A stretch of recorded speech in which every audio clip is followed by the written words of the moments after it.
right, and we're back. How you doing, Jeff? Good. Now that you're adjusted, I guess we're good. Yeah, I had some stuff in the way of some other stuff, and I just was not comfortable. I'm just going to say that right now. Well, it's good to be back. Always. Yeah, man. Hey, it's always a good time to get down here in the cave and get away. I know, Jeff, you've had a week of work since we recorded. Yep. As have I. Yeah. Yeah, man. How's that new position sort of, are you finding your flow in that? How's it going? It's good, man. It's very blessed. It's smooth. I got great staff. I got great people. At the facility I'm, managing everything. Like, it is good. Like, Yeah. I don't know. It's indescribable to say. It's like a whole new world of, like, there's still stresses every job's going to have, but, like, it's minimal. It's very minimal things. It's like that fixes can be done quickly and I can control it. I like that everything's in my hands to control. I'm the one calling the shots. I like being that person because I'm doing things my way. I think how things should be done. Well, sure. And that's normal to anybody. That doesn't matter where you go. Everyone will think that their way is better. But I think of all my experiences in life and working in the industry that I can take those, about 16 some odd years in the fitness industry and apply to what I'm doing. And I can use what I've learned, the do's and don'ts, to do more of the do's and knock out those don'ts to make things very successful. Yeah, man. Yeah. So you caught me off guard by when you started there by talking about how you really liked having things done your way and like you've got your approach and this and that. And so I'm just going to say it. Well, how should I say it? I knew that you had control issues. We all do. Yeah. But to hear it be put into those words is very, very approachable and doesn't make you so standoffish. I think that it's easier to say something like, well, I just, I've done these things and I like how they're done like this. But that could also be misconstrued as I'm not willing to change. Yeah. I'm not flexible. So, that's the thing is, flexibility is a hard thing. I can say there's things in my life that I don't want to bend towards, but for me as a individual to listen to someone or take leadership advice from someone, I have to respect you and you got to earn it, as most people do. Difference in military, so I guess you would have a better idea. Some of those guys can be in leadership. I think it's pretty similar. That may not be that, but it's one of those things like it's a give and take that you got to earn. And sometimes it's just never earned on the behalf of the other. Yeah. And it's hard to be the subordinate to take, action to what you're being told or ordered to do when you're like, well, why don't we see all the options of what we should do? Or how about we try this? Yeah. And it's eventually one of those things in the workforce world where you're, you try to offer actual positive, good suggestions and you're shot down. Eventually just like, I'm not going to say anything anymore because you won't even listen to the idea to even mull it over. Well, what's the point of speaking up anymore if every time that you open your mouth, no, it's dumb, Right. And that's why But also if you stop, then nobody will ever hear it. Yes. That's another way of looking at at it. And that's the thing too, I've been that way before in positions where it's just like, I'm not going to open my mouth. I'm not going to say a damn word. I'm just going to be mute. Sure. And, with my current role now and with my employees and staff, like the nice thing is I listen to them. Like if they have suggestions, I tell them and I'm like, okay. I'm like, oh, that's a really good idea. And I'm like, well, let me think about that. And I do. And then I converse. I'm like, well, what do you think if we take your idea and we do it this way a little bit? You think that would, because some of these people have been at this place longer than I have. Yeah, they know the workings a lot better. And that's why I told them all, I'm like, I'm new. I'm going to learn from you guys.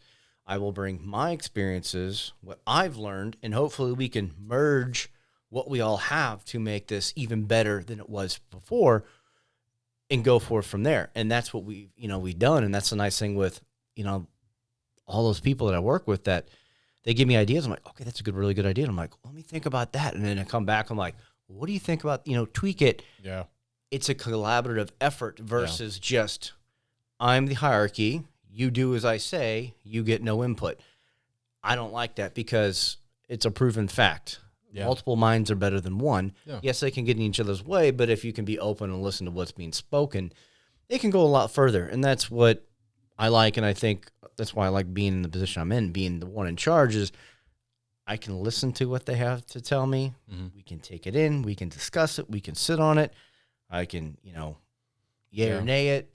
But I'm willing to sit there and take input. And I think a lot of people in leadership positions aren't willing to take input. It's just my way or the highway. Yeah. I don't care what you say.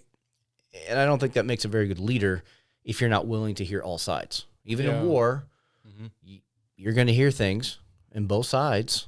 You capture somebody, you're going to ask them what the hell's going on. You got to take from both parties. I think that what you led with there by leading via inclusion, which you didn't say, but I'll put it that way. That's a better way of probably putting it. You know what I mean? Like that's how I'll put it. Like leadership through inclusion, leadership through asking for input, leadership through implementing input, and leadership through, falling down and letting one of your employees be there to pick you up, so to speak. Yeah.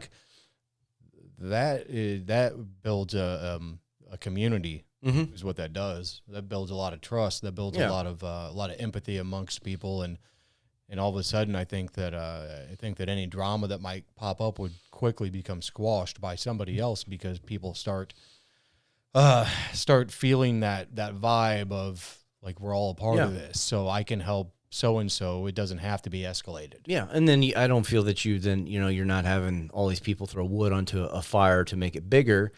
It's we're maintaining a consistent flame versus screw it, we're just gonna have this raging fire because nobody cares anymore. And that's a hard thing when anything, whether job, life, relationship, or being on a team, professional athletes or collegiate athletes or even high school athletes could relate to that. There's always poisons around, and it's so hard to get the message carried from the bottom to the top when the top's not willing to open the door to listen. Yeah, that's a weird thing that happens a lot. I'll go back to the military, but I saw it in private sector as well. They get that like I've only seen one CEO and one commander, both so private and public sector, that both had an open door policy and actually lived by it. To where if they're on the phone and you poked your head on, they just say, "Hey, hold on just a second, then you come in." Yeah. It was not by chance that those were the two best organizations that I ever worked for. Yeah, both in the military and without. I've been a part of something like that and things like that. But the thing is, if you're going to have the open door policy and you're willing to listen, you need to take heed of what is being inputted to you. Oh, yeah, you can't just sit there and listen and that's all. And that's a bigger difference that I think a lot of people experience is, cool, we got an open door policy, but individuals in that role don't truly listen. Yeah. It's either they call them in because they want to talk to them or that individual goes in because they got something to say. It's said, then it's like, all right, cool. It's done. Yeah, man. And that's a hard thing. That'd be like going to your therapist and saying that, like, what do you think I should do about this?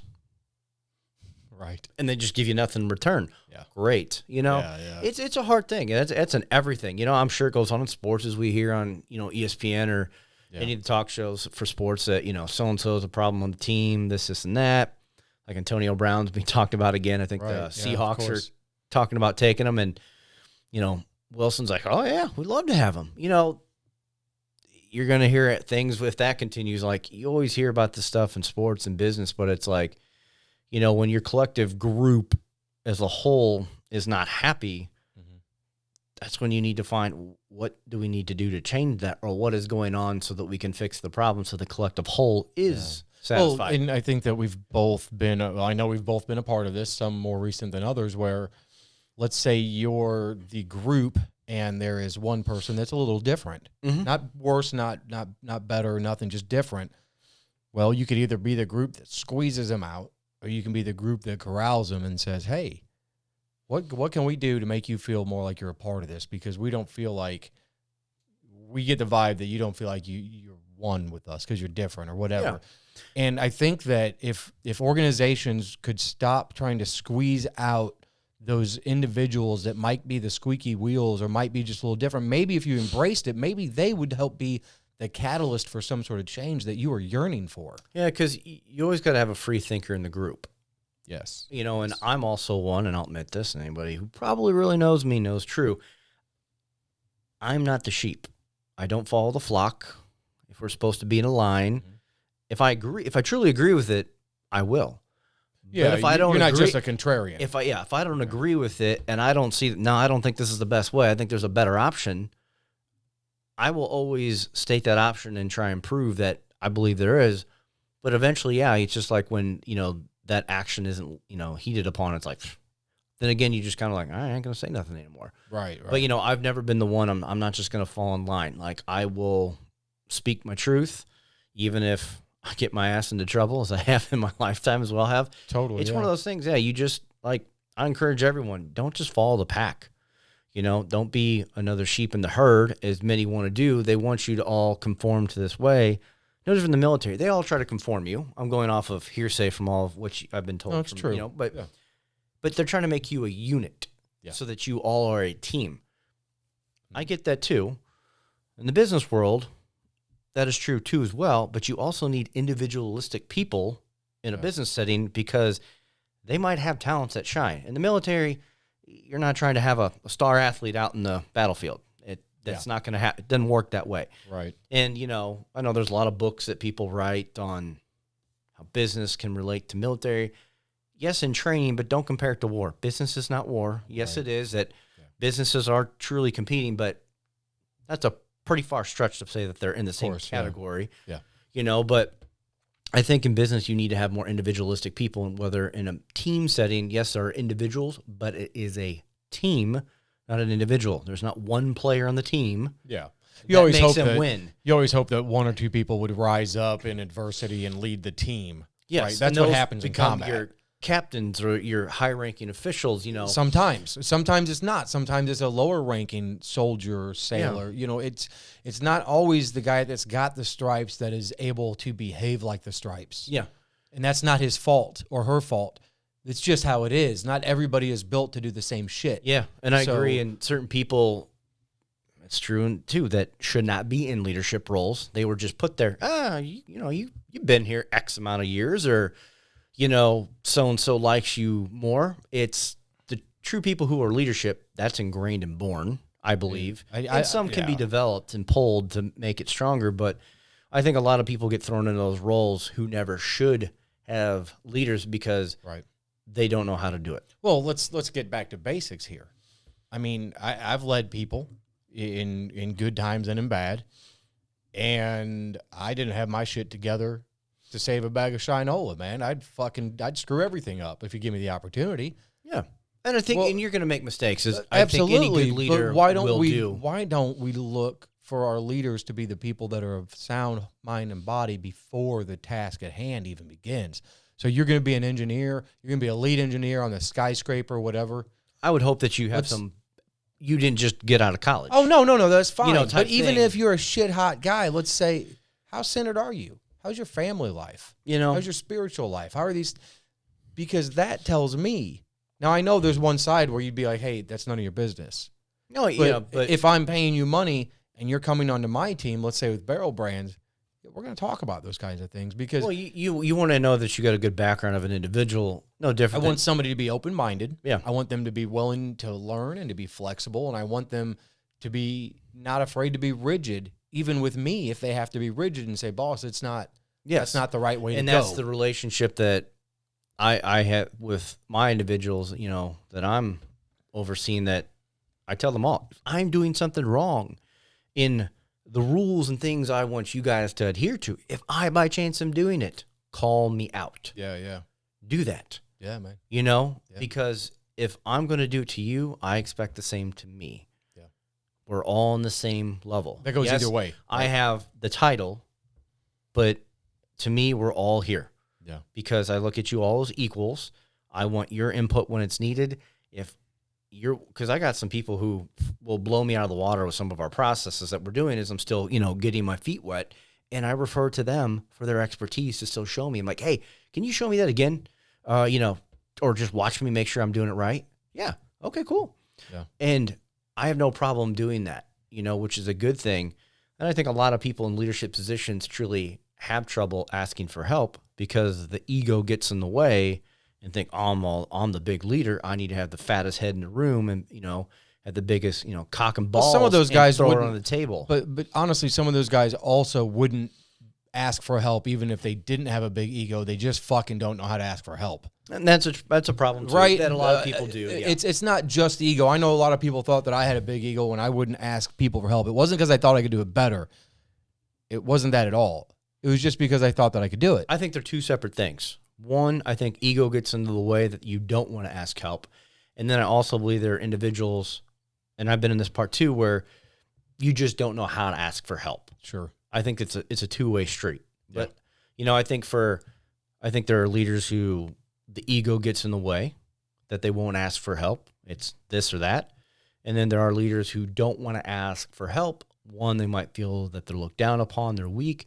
To me, in my current role, I have no problem asking for help. And in any other jobs, it's like, hey, can you show me how to do this again? Or, Right. hey, one more time, can you double check this? Or like, when newer people were hired, hey, let me show you. You got questions? Yeah, let me show you. I'm like, or here, I'll write something out for you and kind of show you, or here's what I do. Give it a rundown. If you do a different way that works better for you, do it. But we want it to, so that you flow a little better in your day.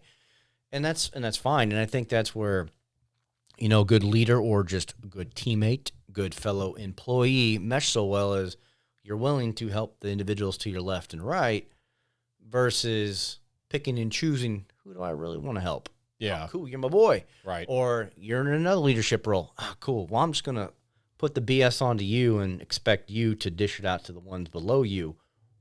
Well, you're not ready to do that yet. So now they're all going to get the burn into the shitstorm because you fucked up, when in all reality, you're blending into them, and then all the people down below get all the shit. People seem to forget that their actions carry consequences in leadership. Even if you're just let's say you're a manager, a shift manager at the Gap. The way you treat people, the way you carry yourself, they take that shit back to their car. They take that car back to the highway. They take that highway back to their house. Mm-hmm. You play a part. You are connected. And if you don't believe me, you're going to have a rough road ahead of you, I promise you. Yeah. It's all connected. And you treat somebody poorly, that karma's there. It's got to be worked through. It's got to be fixed. You are going to be wearing that shit. And we've probably said this before, and I don't remember where I've read it from, but I'm a firm believer since the day I read this, and it was probably last year sometime, I bet, or maybe late 18, early 19. You should treat your employees way better than your customer. Yeah. They should be treated like, hey, because if you do that, they will then reciprocate it to the customer. Yep. And that's what I try and do to everyone I'm above and my staff, my employees, is that I appreciate them greatly. I tell them that when I leave or when they leave, hey, thank you, doing a great job. I appreciate it. I praise them because they are. And then when they don't do something like, hey, you're not supposed to be on your phone or something, like, hey, we need to make sure we need this.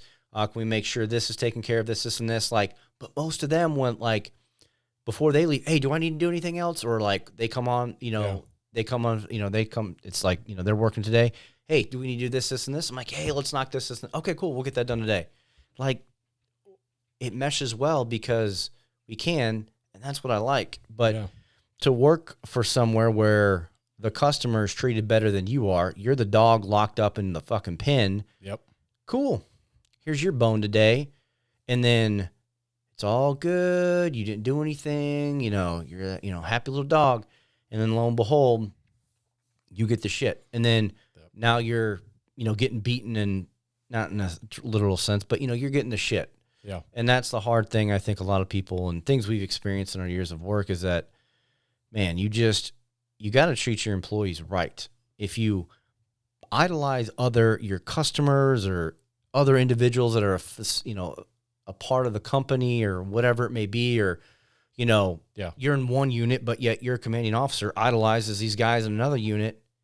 You're in charge of us, but you're idolizing them. Right. It makes you feel very worthless at your job. Like, right. You'll never live up to that. Yeah. Like, so where do I fall into your equation of this picture as a, an employee to you or your subordinate when you're idolizing these other people. I work for you. Yeah.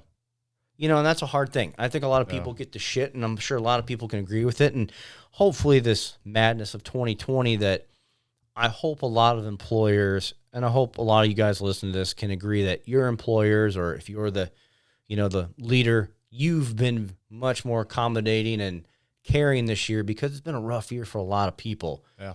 And that's something that, you know, I always try to take care of. You know, I talked to one of my old like customers, just checking. They messaged me like, "Oh, you doing the, you know, good guys doing good?" Say, "Okay, good." You know, and it's good to hear that from people, just to check in. You know, and I don't think a lot of people take that time. Yeah. You know, because before, I think a lot of employees is just like, "Oh, you guys doing good?" You know, now it's like, "Whoa, we could have a serious problem there," and they really, I think a lot more people are genuine. I would hope, because of the circumstances we're at. And then I hope when this madness ends, it continues so that you build these positive relationships, have a better cohesive work relationship, and show your people, or if you're one of these people, that you're cared upon more than the customer. Because, well, if all the employees decide, screw it, we're done, you're going to have a lot of pissed off customers. Well, not only that, I think that, you know, we talk about the leadership, and we've been going on about it here for a little bit, and how there are different methods to lead, but at the end of the day, you have to accept all the input, and you've got to be willing to not only expect your counterparts or your employees or whoever, family or friends, to bend and be flexible. You have to be flexible the opposite direction as well. Mm-hmm. If you're not, you're just like a judge with a gavel in a room full of people that don't give a shit about a judge with a gavel. Yeah. Because that's really what you've minimized or marginalized yourself to. But something else that I want to say here that's very important for me is that I've been loyal to a fault to people, to companies, businesses. I was loyal to my government at times when maybe I shouldn't have been. If you don't like the situation you're in as an employee, leave. Go do something else. If you've never been in a situation where you went, wow, I didn't even know that was a job, then you haven't been talking to enough people, and you don't have the understanding of just how big our world is and how many potentials for good people there are. Oh, yeah. Right? There's some amazing jobs out there. Stellar jobs. If you do some digging. You may not find them on the surface in the newspaper, Craigslist, Facebook Marketplace, maybe not even LinkedIn. Maybe you got to ask a friend who asks a friend, because you know he knows a friend. Do the work. If you're not happy, people, you are not doing yourself or anybody any favors. Don't think that you're doing that company any favors if you don't like being there either, because that negative energy goes both ways. Yeah. But also do this. Don't just leave if you're not happy and you ain't said nothing.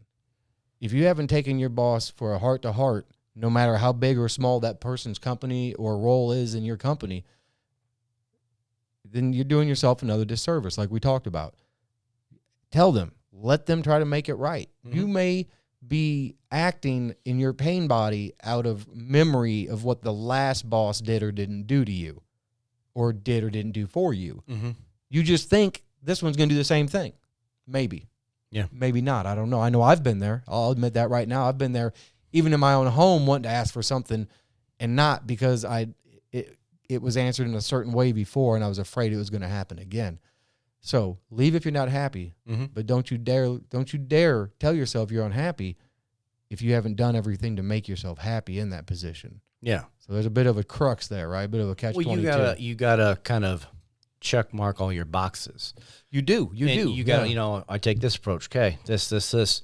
You know, then eventually when you realize that no matter what approach you've repeated yourself over and over. Check this box. Now the box is completely filled in, and what used to be a box looks like a just giant scribble mark. And you've done that to all those boxes. Then, yeah, it's time to look outside and go, you know, okay, what do I want to do, or where do I need to be? And that's when, you know, talk to your friends, people you know, like, hey, you know, I'm thinking about maybe look for a new job. And then that's when, well, hey, so-and-so, you know, 7 degrees of separation, you know, they joke about that, you know, someone you know might have something perfect for you, but if you don't talk to those people and say, hey, I'm thinking of, you know, maybe considering a career change. And doing that, you won't have those come about. And so So when your friend asked you to come to a barbecue last week and you didn't go, you blew the opportunity to meet somebody there that owned a company that was looking to employ someone just like you. yeah, all those things, and that's all a big, connected. everything is, and it all goes back to what Jeremy was saying earlier. If you haven't, gone through that entire checklist, don't be the actor in your own life. As you've heard us say this before, it's no fun to just play some character day in and day out to make some false, I'll say profits in the sense, smile, aka your workplace, for you to be miserable from from the first time your eyes open until they close, and no different than you've heard before. You shouldn't pray for the weekends. Like, I enjoy the weekends because of the things I get to do with my family and stuff like that, stuff around the house. But you shouldn't be at a job and like, oh my God, I can't just wait till Friday at 5 o'clock. Yeah. And we've all been there. Yep. You got to find cool, it's Friday. Or me, hey, it's Monday. Cool. I'm excited to go to work because I love what I do. Yeah. And 37 took a little, it's going to take a while. You're going to have, and I have had other jobs that I've loved in the past too. I'm not saying that, but you will have the ones you absolutely love. I miss some of my old coaching jobs and training, man.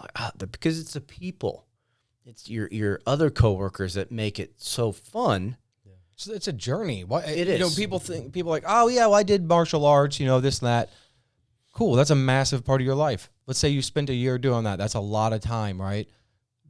What was that journey like? Oh, well, you know what? I stopped. It just wasn't doing this.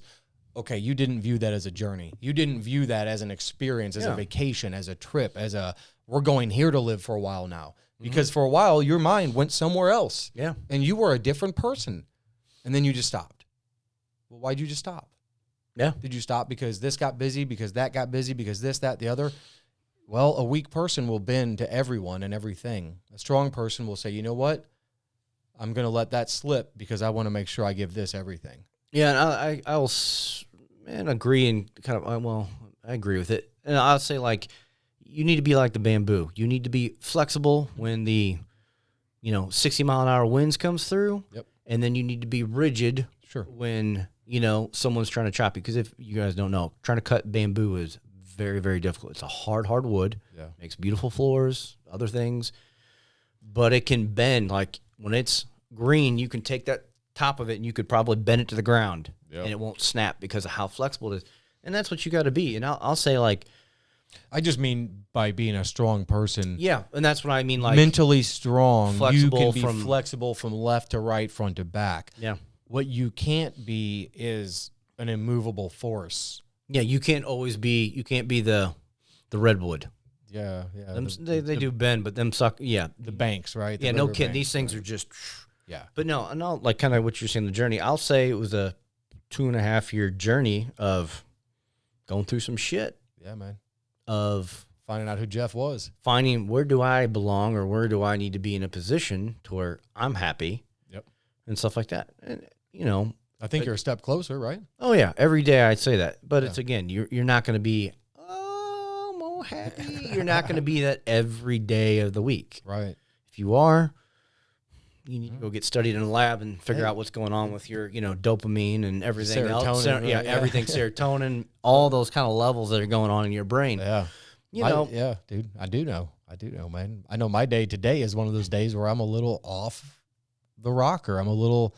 I'm not quite as chipper as I was yesterday or the day before. You're a little calmer, but I know because, from knowing you, but last week we were both ecstatic, and I was walking through the door, seeing Jason here. I was like, "Holy shit!" But we needed to be because he was down. Yeah, he was way down. But to me, I was so ecstatic just to see him because I don't remember the last time. Yeah, it's good to see him. Man. I would probably say to get him out of his comfort zone. Unless it was out, could have been out at one of the maybe cabin or something. Yeah, maybe there, or the one I can definitely remember was the burning of the barrel.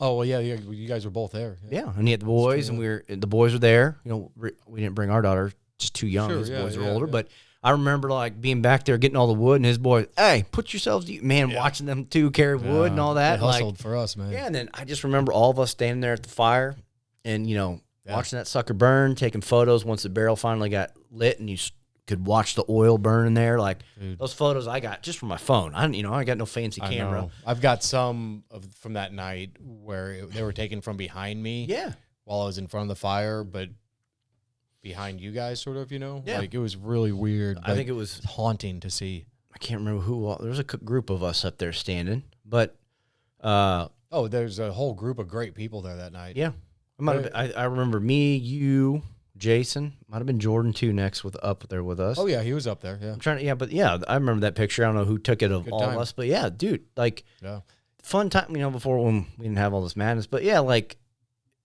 We're all going to be, like Jeremy said, off our rocker some days. Like, you're going to have days where, man, you just feel good. Like, today I'm a little beat. My sinuses are killing me. I feel like I've went, 20 some odd rounds. Like, to me, my cheeks feel like this when I know they don't, so I can look. But I feel like I literally just got done fighting. Like, Midwest up and down weather, sinuses. But, no, I feel good. But you'll have those days, like you're saying. I'm good. I'm on this... sitting on the front porch cruising and rocking, and it's like, oh, I'm getting ready to fall out of my chair type day. Well, so let's talk about that real quick. Perspective, because today is sort of a dumpy day for me, but it is an incomprehensible times better than my days were just 6 months ago. Yeah, and same here. So let's call it a spade's a spade. Today's a wonderful fucking day. Yeah. Well, is it the 2 or is it the ace kind of way? I don't know, man. I don't know. So, but you know what I mean? I'm putting it that way for you guys if you want to look at something measurable and stuff. But, like, same for me. Like, I still have daily stresses. And as you probably all heard this, your worst day is someone's best day, in those regards. And you guys think about the rough times you may have had, you're going through, or that may come, the uncertainty with, the whole COVID thing or whatever it may be, that those days, somebody else would take in a heartbeat. Oh, and that's so hard. And dude, yeah, that's something I know I'm guilty of. That we've discussed before and I've talked about it too on Instagram over and over. Is you got to really wake up and look at your life, how blessed we all are. Oh yeah, because all you listening, you're blessed beyond belief. Because you already have some smart device, so you're on something that you can listen to this or watch us on YouTube.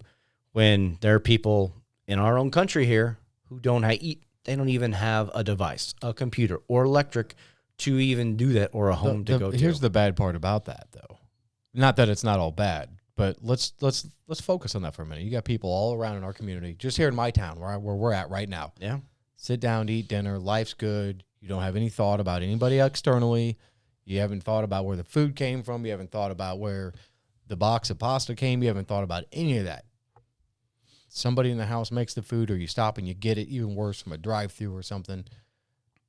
There's no thought that goes into any of that because our conditioning or custom is just what it is. We just don't think about shit for some reason. We're never at center. We're never at peace. We're always on the fringe. We're always mad at somebody. We're always mad at a group. We always hate something as much as we love something. It's always this crazy dichotomy with us. Mm-hmm. So until somebody can start not being, not having the will imposed by a corporation or somebody else that's dictating how much time you should spend doing something or when you should eat, like, you got to eat at breakfast. But that's all bullshit. We all know that. You eat whenever your body tells you you're hungry, and you don't when it doesn't. Not because we have to squeeze in 3 perfectly whole meals a day. That's horseshit. That's about money. Until somebody, the normal person, the wife, the kid, starts thinking about those things, I don't know if they're going to give a real second thought to why they're not happy about anything else. Yeah, and that's like, talking about the food, like we talk about that with our daughter, like, I'm done. I'm like, no, a couple more bites. No, I'm like, there are kids that don't have it. No, and she's like, no, and I go, there are. Yeah. Babe, you might even go to school with some of them, and we don't know that their families are struggling, that, try to teach her things and things that myself, my wife, or anybody, you need to be mindful of, that we're all incredibly blessed, let alone in America. We are blessed more than certain countries, even if you guys aren't agreeing with the circumstances of the country right now. But we are still way more beyond in our lives in certain countries. Like, the things that we're having problems with, okay, they suck, but most countries, some places, go outside, good luck. You might get shot, you might get blown up. Who's sending missiles over this way? Neither today? of our candidates have been beheaded yet, so that's pretty good. The things that we don't have to fear. We got a lot of freedoms, and that's the thing is, a simple little phrase, grateful, thankful, blessed. Like, I'm not a religious person, but you got to take what you got in your life with it. And even when going back to our leadership talks, like in being in those bad positions, at the end of the day, I was still thankful that I had a job. Yeah. Great, go back. So grateful, thankful. I was still blessed. I had all those things. I may not have been truly happy with certain jobs or points in my life, but I had a job. There are certain people I know that didn't. I was doing well, good, providing for the family. So my mentality or my personal sense suffered for a while, but at the end of the day, I still was blessed because I had the necessities to meet. Now, it just didn't have the full circle I was looking for to, be. Totally. Yeah. So, you guys remember that, as you analyze your life or, I got to pay this bill or this is going on or this is going on. Like, be grateful. There's a lot of, and you got to find the little things, even if it's, glad I got running water. Hey, check it. When you start taking stock of those little things, a lot of other little things start popping up. Yeah. And you're like, oh, shit, I never noticed that. Mm-hmm. Or, wow, thank you for telling me that. I would have never known that. Like, things just start being brought to you on a platter of sorts. Yeah. And they really do. It's almost like the louder you turn up the dial, the more you can hear. Yeah. The more clearly you can hear. And I kind of had one of those moments yesterday. So I got done working out early evening yesterday. It's still raining here in the Midwest. I don't know what it's, maybe 30, 40s out. It was like 30, upper 30s, mid 30s at that point. I got done working out, took off my shirt and my shorts, and I went for a walk in the rain, just walked around the block, getting ready for true cold training of sitting outside, doing the winter meditation and all the WIM stuff. Some would say that you were a crazy person. Yeah. You're lucky somebody didn't call the police. And my neighbors know it's just me. Yeah. It's just that. It's good. I'm sure the neighbor's girl coming home, she's like, oh my God, what the hell is he doing? But I just walking up and down the street, going a little area on like the sidewalk because they're building some homes in the end of the street. So it's a little muddy mess. So I just stayed, kept going back and forth. And just not really thinking, because it's cold and I just got done working out. So I'm still partially sweating and, my body's trying to balance. But I'm like, I had my shaker cup in my hand, just got done drinking my protein shake, and I was like, switching hands because I can have one hand clasped and the other hand's open holding the cup. And I'm like, man. And that's what I started focusing on. I'm like, okay, the hand that's closed is really warm. Well, yeah, because I'm keeping it closed. Generating heat. Keeping heat, and the other hand's open. I was like, all right, well, let's forget about this hand, and let's focus on this hand that's holding this shaker cup. And just really focused on, okay, stay warm. You're not cold. Yeah. And internalized, I joked with one of my martial arts coaches, used to say, you're 98.6 degrees. You're warmer than outside. How can you ever be cold? Right. But I really just thought about how warm. And I, went up and down the block how many times and just looking at the houses, looking at the weather. And I'm like, I'm blessed that if I truly got cold, I just go in my house. Yeah. You're forcing an uncomfortableness that is built into us. And that's why I really like a lot of WIM stuff of the cold training, because you're initiating the fight or flight response. As many people, like we've talked about, you're always in fight or fight, but many people never experience the true fight or flight, which I hope you guys don't have to be in a true scenario of life threatening. But I put my body in, I do daily cold showers. I don't take a normal temp. I literally turn the shower on just enough to have water coming out that there's pressure to get soap and all that to, it's one of my favorite parts of my day. Or I'll do the ice baths and stuff like that. And so just walking, thinking about, your hand's not cold. And then all of a sudden I forget about my hands. And the rain's beating off of me and I'm warm. And then I had a little moment because, at first you're like, oh, this is bad. Then like, the goosebumps hit everywhere. And I'm like, oh, you're fine. You're good. And I'm getting used to this. But I just sat there and as I walked, I'm like, this is easy. There are a lot worse things that I could be asked upon to do right now, or scenarios or things. And it's just easy. And then for that entire, I don't know how long I was out there, 15, 20 minutes, whatever it might have been. I was just blank in my head once I thought about my one hand holding the shaker cup. And then when the other one, I was like, let's switch it. Let's not get one hand comfortable. And then I would switch it without even thinking. Yeah. But I was just at peace walking. It was so peaceful to feel the rain just hitting me, just dripping off me, and just walking down my street, and just like, I would have rather been woods, but define euphoria and some I peace. think what you're doing is it exemplifies someone that does have control over a lot of things in their life, yearning for that loss of control. Yeah. And then you go outside and you find that loss of control and you get lost in it. Mm-hmm. And that loss of control becomes a control of sorts. Yeah. I deal with it daily, where I try to get into that headspace of no control of things. And when you do truly find it, yeah, like you said, it's fucking next level. Yeah, and it was just at peace. Even when I walked on the sidewalk, there's one area that kind of pooled a little bit. Try to avoid it, and lo and behold, stepped in the grass. I'm like, oh, well, foot just soaked. I'm like, yeah, okay, my foot's wet. Yeah. Okay. Yeah. But just content. Mm-hmm. And it, you guys might think it's nuts to put yourselves in those things, but like, no different than someone trying to do a marathon or a triathlon or whatever, something of physical endurance. It puts your body into that fight or flight mode when your mind's like, oh, we got to stop this. But your body's like, no, but you trained your body to go past it, because your mind will tell your body to stop way before the body will ever give out. Yep. And so that's why I like doing the cold training, because it's peaceful to me to sit there and focus my mind to tell my body, hey, it's cold. Well, it's technically your mind telling your body, Yeah, yeah. It's like, oh, it's cold, it's cold. Your nerves, it's like, yeah, you're fine. It's right. 36, 37 degrees out, and it's raining, so it might have been colder. Yeah. Cool. And when it snows, I'll go sit my happy ass out in my yard, meditate. I'm sure my one neighbor, I think, caught me last year doing it. Probably like, what the hell is he doing? Or I'll lay. He's sleepwalking again. I've laid completely into the snow before, like, I didn't make the snow angel, but just laid in the snow in just some shorts. Yeah. And then you'll roll over and I'll do the same thing. Yep. Like, introducing those stresses that you can control to help strengthen your mind brings me at peace, as crazy as it is, but it's no different than like martial artists who practiced iron palm, where it would be lead shot or bags of rice, or they've done it in buckets of sand. They've done it in ice buckets where you punch, you're going through the different motions of striking to create the iron palm or to create the iron shin. There's a lot of Muay Thais will kick trees, they kick. Mm-hmm.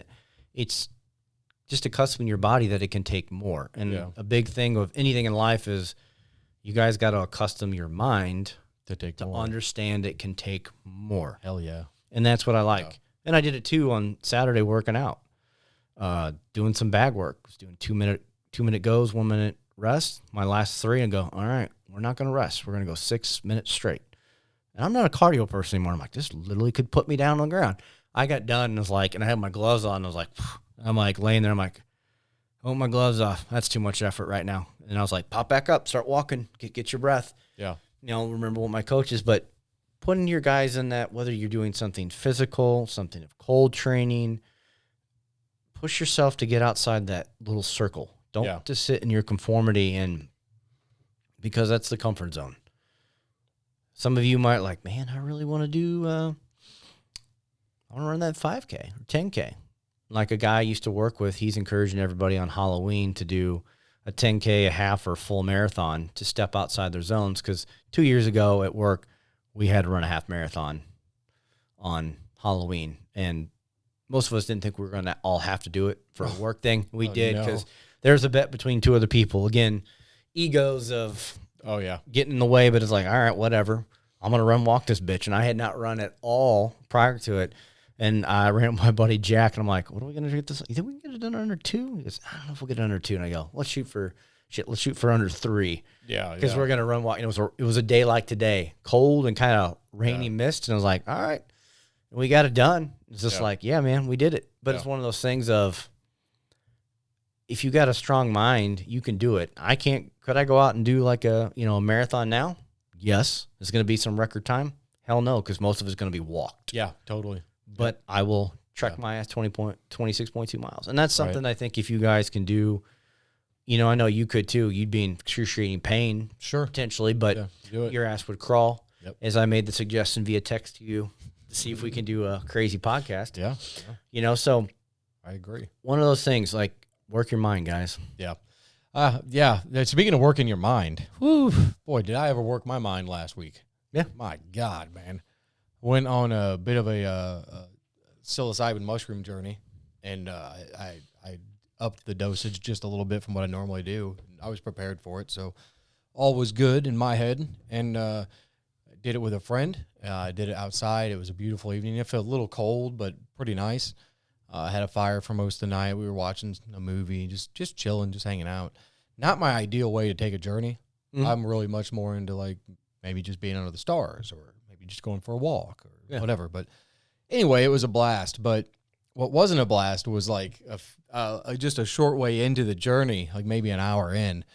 You know how like whenever you hear a street light come on, Yeah. the buzzing that clicks and zzz, yeah, Clicks and then hums. and then Yeah. eventually it just goes away after it warms up and everything.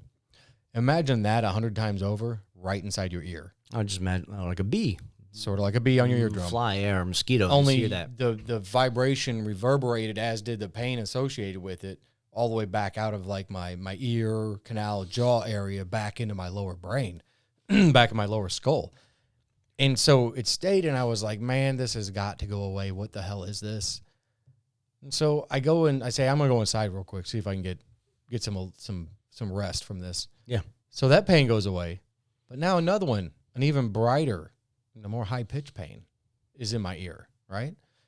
And I'm thinking, okay, something's going on. I'm going crazy, or there's something really wrong inside, because this noise is really debilitating. Mm-hmm. Go in the bathroom. It's dark in there. There's no noise. I flip the light switch on. Immediately, that noise is back. Dude, I was hearing the electricity in its truest form in something that who knows if we're supposed to be able to hear or not. But I think certain things you can, like fluorescent. I can't even say it. Fluorescent. Shit. God, fluorescent bulbs. I was trying to say it the other day because I was talking about my wife. I'm trying to find these like tube LED lights for under our cabinets, and I kept fluorescent. She was like, "You get what I'm saying, Right, Damn right, it. yeah. But I So- think I'll give you my interpretation real quick. Please if you don't do. mind. So Please do. I'm thinking your mind and your body and the other areas of the brain that you opened, as you guys have. I've never done any mushrooms, any psychedelics, any of that kind of stuff. I find it very fascinating. It's in a lot of the stuff I read because it's part of the culture. goes way back in the Asian Yep. world now.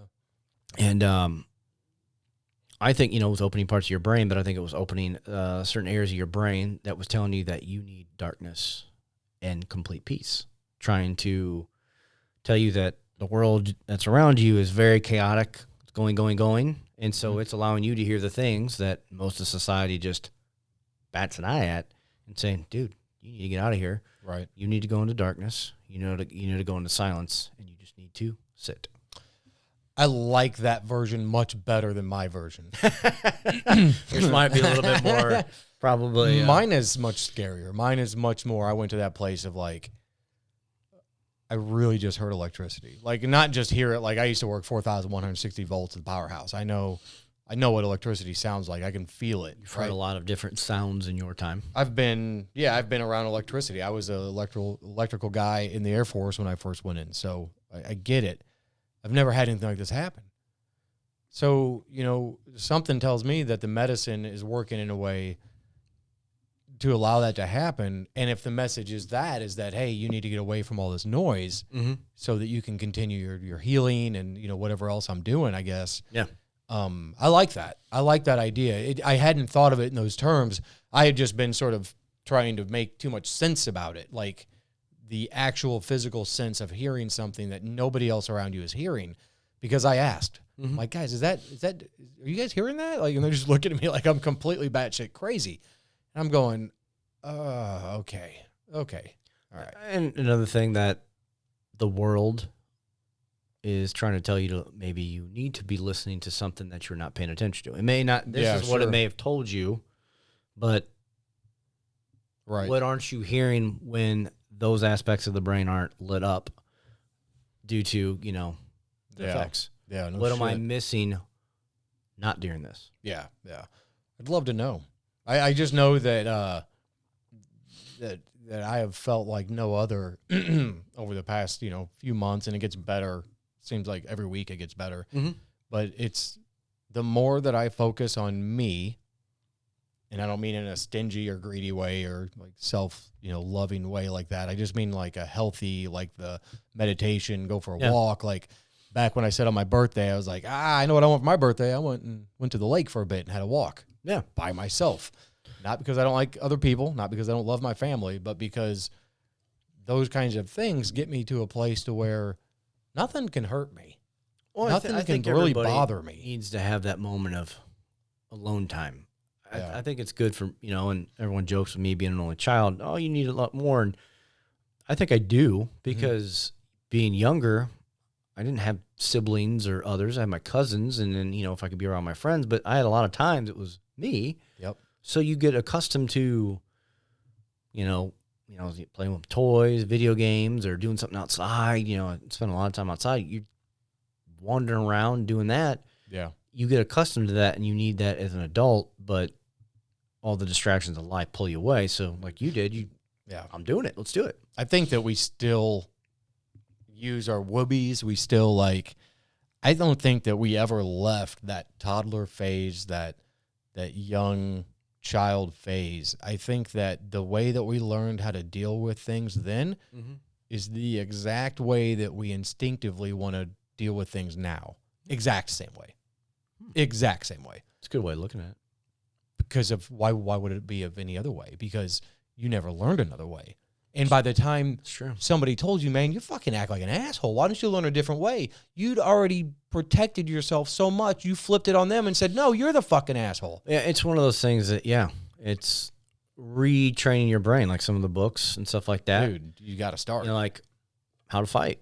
That book, it's not teaching you how to literally fight. It's teaching that when you get in a verbal altercation or disagreement, to do it in a different manner, to see both sides, whether you're right or wrong, with the individual. There are a lot of books about that kind of stuff, even what do you say to yourself? What is it? Oh, yeah, what to say to yourself what to say when you're talking to yourself or Yes, whatever. by Dr. Shahid Helmstetter. I always say it wrong.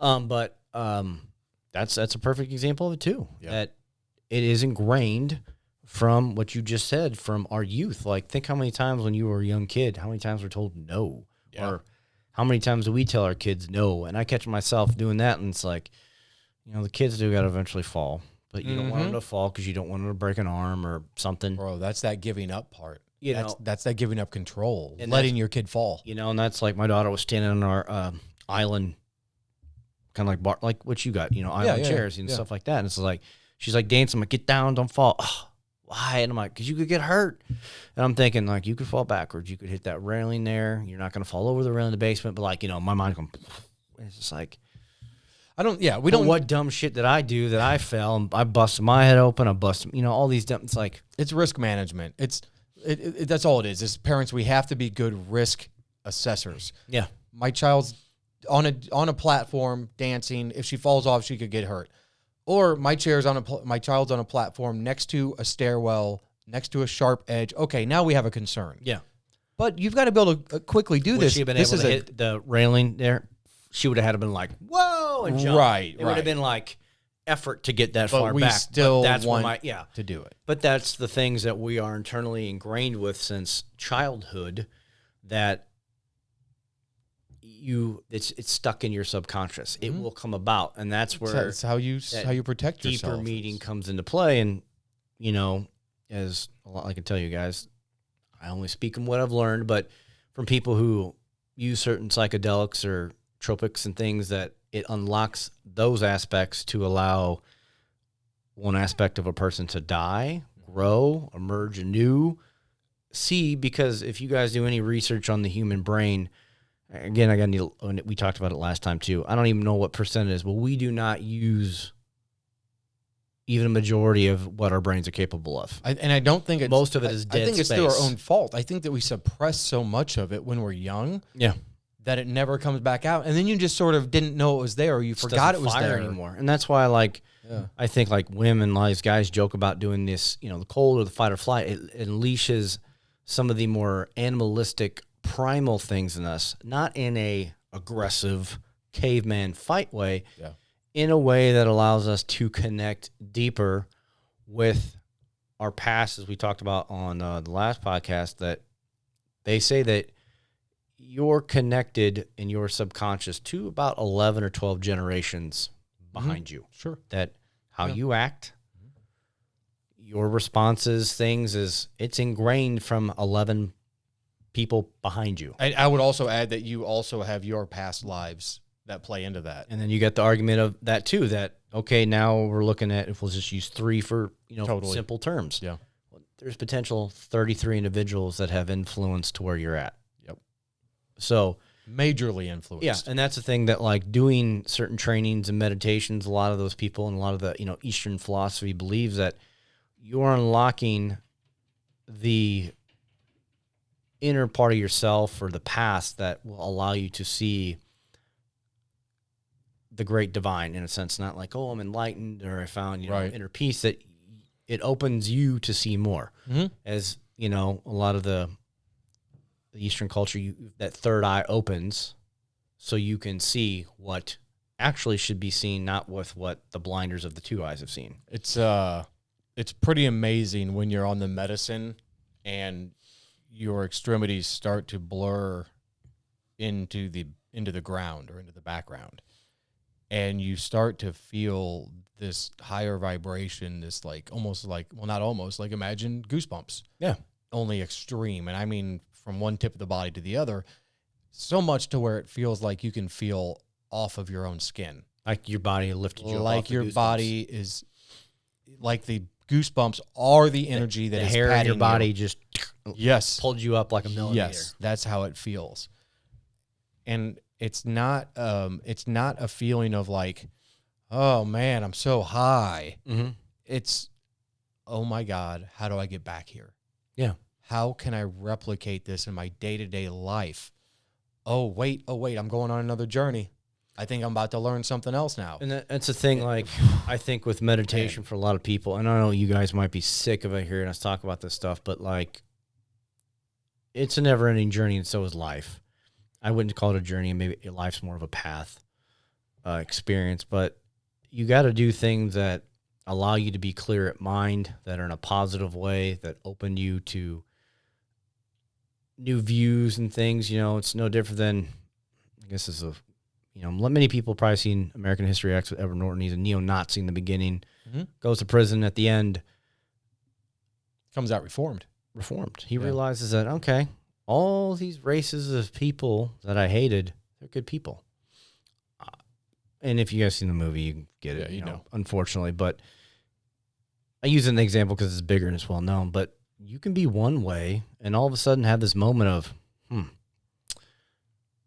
I'm not going to do that anymore. Yeah. I'm not going to be that way anymore. Yeah. And I think finding ways like Jeremy and I talk about is a good way. And I'm still trying to find my way to not be hot-headed and explosive. And, Jeremy's got he's trying to deal with. It's Jason, you guys heard last time. Like, we all have these. And dude, Josh from CFT, Jim Harper, had all of us. Josh and I, we're putting my headlights in. We talked a little bit about, and he let me in on combat, Yeah. I've not experienced it. The closest I've been is in a gun range. That's different. They're all shooting one way. A little bit. They're not things. That's a bad comparison, but that's all I can give. Yeah, sure. But he's like, dude, combat's combat. It's noisy. Yeah. And he talked a little bit about it because we had a Joe Rogan podcast going on, and we were listening to that, and we caught little glimpses, and we were just talking, and he thought, things like that, and just to hear how calm he is to what, and then we talked about him fighting, which I'm like, dude, I didn't know you fought and this and that, and I'm like, oh, cool, man, that's awesome, and it's like, got to know a little bit of him, but it's just those things of, you can probably see, like, I can see the guy in the photo he found, I think, from his first fight, didn't even look like him. Like, dude, that didn't even look like you. Right. because Josh's got a beard now. He's got some hair. This dude clean shaven. Yeah. Doesn't even look like. You can see the eyes in that guy don't match the eyes in this guy. Josh, if you're listening, dude, I mean it in a good way. Right. That guy still exists probably when he needs to come about. Mm-hmm. But the dude that was standing in front of me, the eyes that I saw, was a completely whole new human. Oh, dude, 100%. Like, you can see, and I think if I think we all have that. I think we, If you look at my basic training photos that I've put up online every once in a while, I just put them out in large format. You look at those eyes, and then you look at these eyes. Mm-hmm. And well, those are the say eyes of that a killer, and these are the eyes of a killer that just doesn't want to kill anymore. Yeah. And that's a metaphor. It's there, but it would only come out in the darkest and like time, absolute time. Yeah. But they say with eyes, like if you guys can envision the eyeball and the iris and all the color, that all these different lines and things in the eye all mean different things within the body. Yeah. Like how this affects your lungs, how this affects this sexual drive, your metabolism, your immunity, like all this in your eye, they're little maps. Yeah. No different than the meridian lines of, acupuncture. All these things can control and connect to this and that, like all those things. And it'd be interesting to see, like, if, we had pictures zoomed in of our eyes and those points, but like, like you can see people's growth. And I use Josh because at times, like, I got to know him a little better than we did here. And I've been talking with him via text and stuff, trying to help me out with my brother-in-law, getting some stuff for his truck. But like all that kind of stuff, like you see people grow in that journey, and it's those things, but find those things that get you there, that relieve the demons, help you. Don't never keep be falling perfect from back it. on the things that make your demons stronger. Don't keep getting into the bottle. Don't keep getting into the pills. Don't keep using. Get rid of the vice. Yeah, get rid of whatever it is that's making you feel comfy and warm, and it takes your ego and it strokes it and tells it everything's going to be fine. Makes you humble. Fuck that thing. Get it out of your way because it's in your way. Just get uncomfortable. Man, for real. Even just a little bit for a minute during the day, anything. I've been doing that with my fitness, getting my ass kicked, doing kettlebell, even did a CrossFit workout. Ooh. Something that Shane posted. Slippery slope. I was like, oh my God, I'm going to die. I had cleans in it, so that was my appealing. It was like a 15-minute AMRAP of push press, wall balls, and then step-ups with the wall ball. I'm like, oh my God, I fucking hate wall balls. And I hate step-ups with your this legs goddamn must have ball. been Oh, I can push press the bar. I was 95 pounds. I'm like, oh, this is butter. But step up and all that. Wall ball. I'm like, God. First round did unbroken. I can't do that again. Yeah, right. I can do the push press. I was like, it burns. It's a bad burn. But it's, to me, getting back to the old ways of fitness, but it puts my body in that uncomfortable state. Yeah. To force my mind to say, you've done this.